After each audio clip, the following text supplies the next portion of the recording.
أهلا بيكم. معاك عربية فان أو ملاكي بتدور على شغل بعربية؟ يبقى الفيديو ده ليك. جميع مصر محتاجة مناديب بعربياتها. لو حابب تعرف التفاصيل نتقابل بعد الإنترو.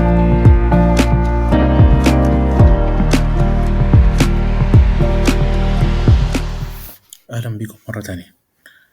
شركة زوميا شركة من الشركات القديمة اللي شغالة في مصر، يمكن من أوائل الشركات اللي اشتغلت في التجارة الإلكترونية في مصر مع سوق دوت كوم.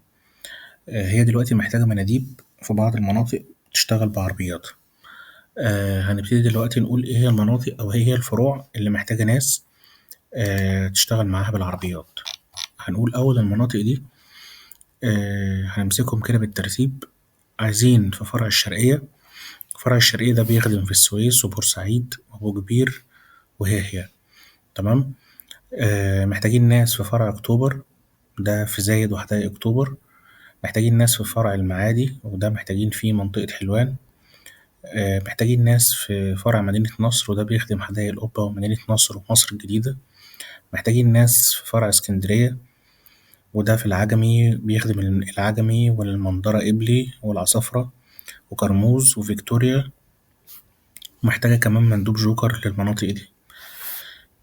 في منطقة فرع زي فرع التجمع، ده بيخدم مناطق زي العبور وبدر والتجمع الخامس والجامعة الأمريكية والعاصمة.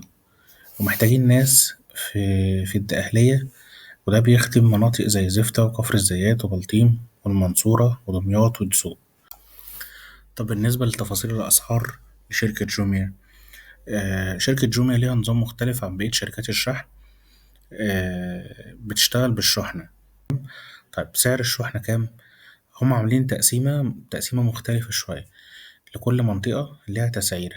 يعني لو جينا اتكلمنا عن منطقة زي منطقة الشرقية، هنلاقي إن سعر الشحنة اللي أنت بتسلمها ب35 جنيه، وفي بعض المناطق ب21. هنشوف مناطق مثلا زي مناطق أكتوبر سعر الشحنة فيها ب21 جنيه. منطقة مثلا زي منطقة مدينة نصر برضو سعر الشحنة فيها ب21 جنيه. مناطق اسكندرية أو المناطق اللي محتاجينها في فرع اسكندرية برضو نفس الكلام، سعر الشحنة 21 جنيه. مناطق زي مناطق التجمع محتاجين فيها برضو ناس وبرضو سعر الشحنة ب21 جنيه. يمكن تقريبا العاصمة الإدارية هي اللي سعر الشحنة فيها ب27 جنيه، وده طبعا لبعد المسافة والعدد الأوردرات اللي بيجي فيها. منطقة زي منطقة الدقهلية اللي اتكلمنا عليها اللي هي زفتة كفر الزيات بلطيم المنصورة، سعر الشحنات فيها عالي، يعني بيوصل ل35 جنيه، 35 و29 جنيه. طيب ده بيتحس يعني الأسعار اللي أنا قلتها دلوقتي دي للمناطق دي. ده لو أنت بتسلم شحنة كاش. طب لو أنت بتسلم شحنة العميل بالفيزا، الموضوع بيختلف شوية. يعني هنلاقي مثلا في فرع الشرقية، هنلاقي لو أنت بتسلم للعميل شحنة مدفوعة، هتلاقي نفسك بتحاسب عليها مش ب35، لأ تحاسب عليها ب31 ونص. آه لو بتستلم بيك اب من العميل هتلاقي الشحنة ب29 جنيه، يعني لو بتستلم منه مرتجع. تمام. منطقة زي منطقة أكتوبر هنلاقي الشحنة بدل ما كانت ب21، هتبقى في حالة لو أنت بتحصل من العميل فيزا هتاخد منه 18، يعني هتتحاسب على الشحنة ب18 جنيه. ولو بتاخد منه مرتجع تمام أو بتجيب منه بيك اب ده هيبقى ب17 جنيه. منطقة زي مدينة نصر تقريبا نفس الأسعار برضو، يعني 21 للكاش، للفيزا 18 ونص، للبيك اب أو المرتجع 17 جنيه. منطقة زي منطقة اسكندرية نفس الأسعار.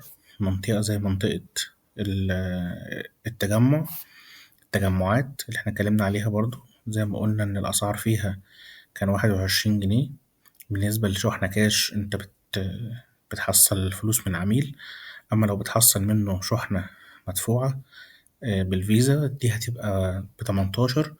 ولو بتحصل من العميل شحنة بيك اب أو مرتجع ب17 ونص. نفس الكلام في الفرع الخاص بالدقهلية. ده الشحنة برضو زي ما قلنا إن كانت شحنة ب35 جنيه، لأ هي هتبقى ب31 ونص. ولو بتجيب منه بيك اب هيبقى ب29. طب احنا بنتكلم يا جماعة على الحاجات دي الأسعار دي الإيه؟ الأسعار دي الاستوباية. يعني إيه استوباية؟ يعني اللي هو خلاص أنا رحت للعميل، ممكن ألاقي نفسي أنا بسلم للعميل الواحد يعني دي بتتسمى استوباية، بسلمه شحنة واستلم منه شحنة، كده أنا اتحاسبت مرتين. خدت منه شحنة فاتحاسبت عليها ب21 جنيه، يعني خدت منه شحنة ولا إيه اتحاسبت عليها ب17 جنيه، وسلمته شحنة اداني فلوسها كاش فحصلت منه 21، يعني حصلت منه فلوس اتحاسبت عليها ب21 جنيه. طب ده يعني ايه؟ يعني انا ممكن اروح للعميل الاقي نفسي بسلمه شحنات وبستلم منه شحنات، فانا كده يعتبر معايا في الاستوباية الواحدة انا سلمت واستلمت. واي حد ليك من زمايلك او تعرفه كان شغال في جوميا او مازال شغال، هتعرف ان جوميا دايما الاوردرات اللي بتسلمها للعملاء دايما بتسلمها على كذا مرحلة، يعني مرة أو اتنين أو تلاتة. يعني ممكن تلاقي الأوردر مبعوت للعميل على مرة واتنين وتلاتة، أو العميل نفسه بيبقى طالب أكتر من منتج. فأنت في الحالة دي أنت رحت هو مشوار واحد بس اتحاسبت عليه مرتين أو تلاتة، تمام، أو على حسب عدد الشحنات اللي أنت واخدها. فدي ميزة في جوميا مش موجودة في شركات تانية. في نقطة أخيرة حابب أوضحها، أنت بتاخد في اليوم من 30 ل40 شحنة وممكن أكتر، تمام. وممكن زي ما قلنا موضوع الاستوباية ده تلاقي نفسك زي ما قلنا بتسلم يعني العميل الواحد أكتر من شحنة. طب ده بيعمل معايا كام أوردر في الشهر؟ لو حسبنا المتوسطات دي ضربنا إن أنا باخد 40 شحنة في اليوم أو باخد 35 شحنة في اليوم أو حتى 30، وبضربها في الأسعار اللي هي زي ما قلنا متوسط 21 جنيه للشحنة، تمام. فهلاقي نفسي آخر الشهر بعمل مرتب حوالي 19 ألف جنيه. ده متوسطات، تمام. يعني لو شغلت 26 يوم كاملين وضربت ال21 أو ال25 على حسب المنطقة، تمام، آه هلاقي نفسي آخر الشهر عامل حوالي 19 ألف جنيه. تقريبا دي كده كل التفاصيل الخاصة بشركة جوميا، سواء إن كان المناطق اللي الشركة محتاجاها أو الأسعار أو أنت بتخرج يعني بكام شحنة في اليوم. بالنسبة للتقديم أنا هسيب لكم في صندوق الوصف المقر أو العنوان اللي تقدر تعمل عليه المقابلة وتسجل فيه، وفي خلال 4 أو 5 أيام بتكون نازل تشتغل. طب ايه الورق المطلوب؟ مش مطلوب من حضرتك غير البطاقة ورخصتين يكونوا ساريين، وإن مفيش على حضرتك أي أحكام جنائية. بس كده حابب إن أنا أكون وضحت كل حاجة، ولو حد ليه أي استفسار ممكن يسيبه في التعليقات وأنا هرد عليه. شكرا لحضراتكم.